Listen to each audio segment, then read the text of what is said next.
Hello and welcome to the Wednesday, August 13th, 2025 edition of the SANS Internet Storm Center's Stormcast. My name is Johannes Ulrich, recording today from Jacksonville, Florida.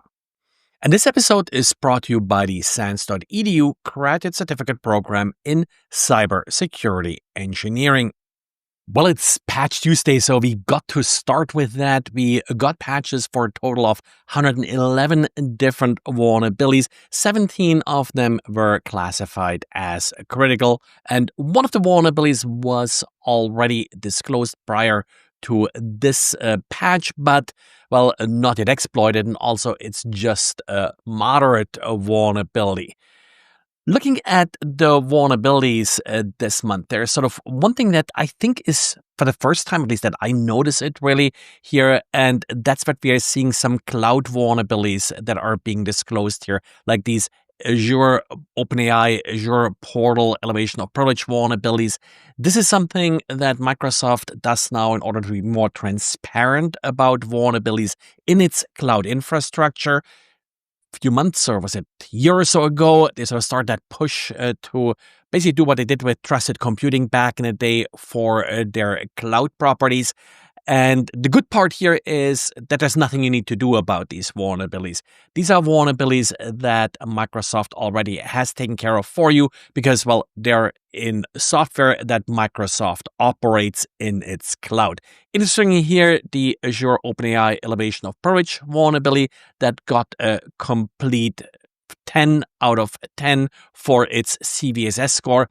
Couldn't sort of find a lot of details about this vulnerability, but definitely interesting that a privilege and elevation of privilege vulnerabilities is getting a full 10 here. There are a couple of other sort of critical vulnerabilities that fall in this category. Pretty much the top view vulnerabilities in our table that are critical are all Azure vulnerabilities. The remaining critical vulnerabilities, many of them in Office products, and then also sort of the usual set of graphics drivers and such that are vulnerable and, that lead then to remote code execution vulnerabilities and are as a result rated critical. Aside from that, I don't think there's anything sort of super exciting here in this particular release. Like I said, many of the critical vulnerabilities, about half of them, are these cloud vulnerabilities, so nothing really for you to take care of.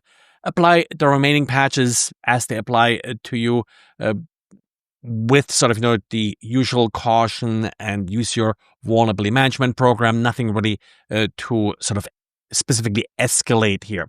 There is one vulnerability where we also now have a blog post with additional details about this vulnerability.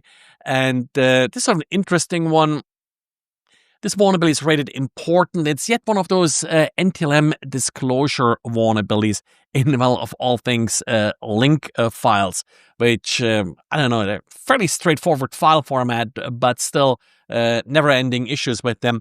The old vulnerability here was essentially where the icon location could point to an SMB share, and then the user would basically be tricked by clicking on this to load the icon from the SMB share, and that would release NTLM hashes.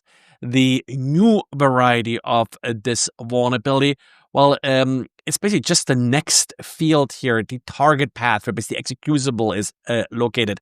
That's, what they're now using to trigger the request to an SMB share. I hope they tested a shortcut path as well, that's not vulnerable, and that would be the third vulnerability here in this particular file, or maybe that was a prior vulnerability, not really tracking all of these link file vulnerabilities. But NTLM, I talked about this many times before. They have a never-ending supply of these sort of SMB share leak vulnerabilities.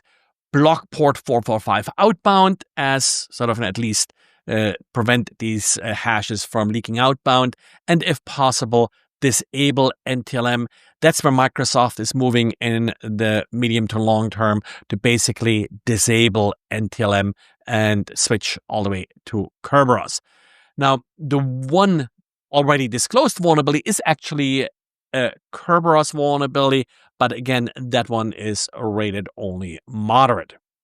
So that's sort of the quick summary here of the Microsoft vulnerabilities. Like I said, average, I would call it about Patch Tuesday.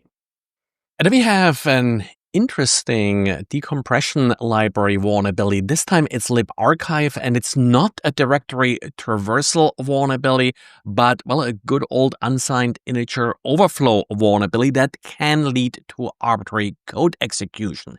The reason I mention this vulnerability now is a little bit where the odd part comes in. It was originally disclosed on May 10th. There was also a proof of concept being submitted with the vulnerability announcement, but it originally only got a CVSS score of 3.9, so basically not really noteworthy. In part, I believe, because in order to actually exploit the vulnerability, you need to create an archive with at least 4 billion nodes. So you have that good old 32-bit overflow issue happening here, and that requires at least 103 gigabyte of memory.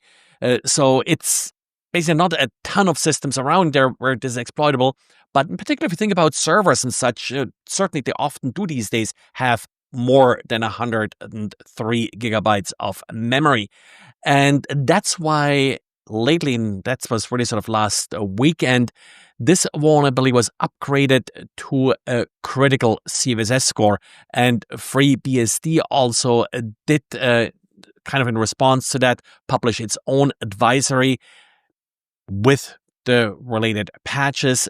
The other interesting part with Libarchive is it's, part of pretty much anything that compresses. And it's not just limited to BSD and Linux, but it's also used on Windows. So definitely watch out for updates for this. I could see where, for example, particular anti-malware tools probably use Libarchive in order to look into compressed files. And they may certainly be an attack target here for this vulnerability. And then, of course, we have to talk about Adobe on Patch Tuesday. We got patches for 13 of Adobe's products. The one that I always focus on is Adobe Commerce. Adobe Commerce did receive updates for a number of different vulnerabilities. They do have a priority rating of 2, which means that, Adobe Commerce is likely going to be attacked. That's really all this means. And I certainly agree with that. We have seen a lot of attacks like this. However, on the good side, even though there are a number of critical vulnerabilities, all but the denial of service vulnerability require authentication to exploit them. And not just authentication, but also admin privileges, other than this security feature bypass vulnerability that does not require admin privileges, but only has CVSS score of 5.9. So patch update, certainly, just because people will in particular go after the security feature bypass issues as enabling vulnerabilities. Other than that, nothing really too critical, luckily, here for the Adobe Commerce users. Well, and this is it for today. So thanks again for listening, and talk to you again tomorrow. Bye.